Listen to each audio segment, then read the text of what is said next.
madaxweynaheena soo dhawow madaxweynaheena soo dhawow madaxweynaheena soo dhawow madaxweynaheena soo dhawow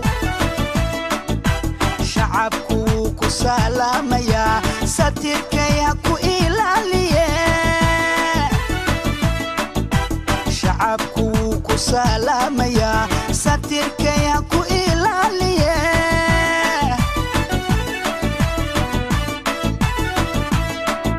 سعد القرحان يو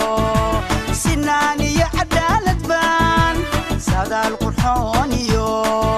سناني عدالة بان كما وذا سوغيناي سليقاقو وشرفي سهانكاقو وقولي سعدالكاقو ونبدي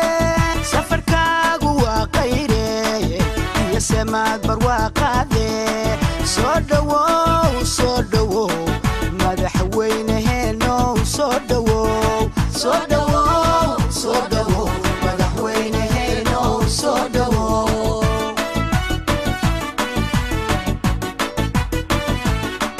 ومكان سنة بدن سلعيو دبسو مريي ومكان سنة بدن سلعيو دبسو مريي adigay ku sugayaano ku sacaabatu mayane adigay ku sugayaano ku sacaabatu mayane soo dhawow madaxweynaheena soo dhawow soo dhawow soo dhawow madaxweynaheena soo dhawow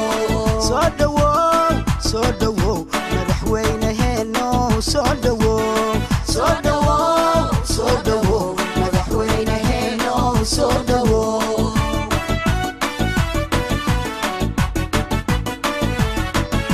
makaan sanada badan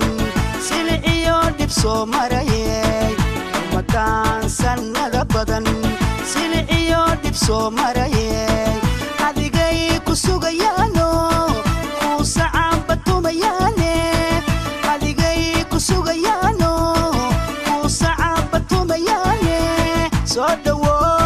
soo dhawow madaxweynaheena soo dhawow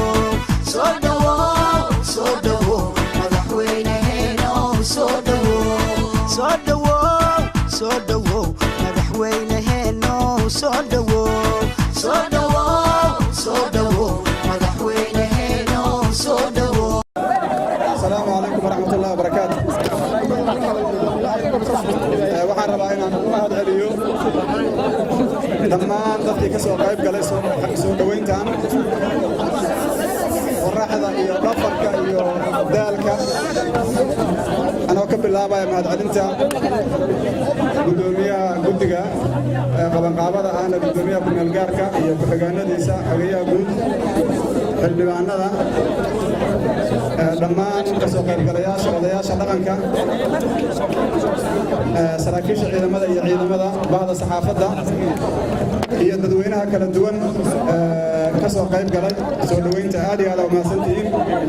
runtii sharaf weyn ay taa maanta inaan idinla joogo aadan uga mahad celihayaa soo dhaweyntan qiimiga leh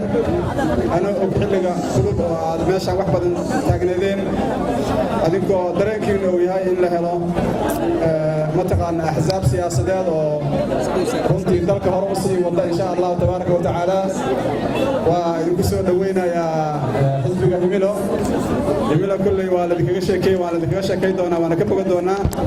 laakiin munaasabadan waxaan ka dhiganay inay noo noqoto munaasabad mahad celina marka mar kale qof kastoo mataqaana ka soo qayb galay waqti dheer bixiyey laga yaabo inuu cariiri la kulmay waa runtii uga mahad celinayna dadaalkiisaas waana wada joognaa insha allahu tabaaraka wa tacaala waxaan u malaynaa inaanan iloobin laashimiinta iyo mataqaanaa maxaan ku idhaahdaa sugaanyahanada oo runtii qayb weyn ka ah barnaamijka wacyigelinta iyo kor u qaadidda wacyiga ee dadka Soomaaliyeed meel joogaanba marka waxaan idin leeyahay dhammaantiin guulaysta aad iyo aad u mahadsantiin. Wassalaamu calaykum waraxmatullaahi wabarakaatuh.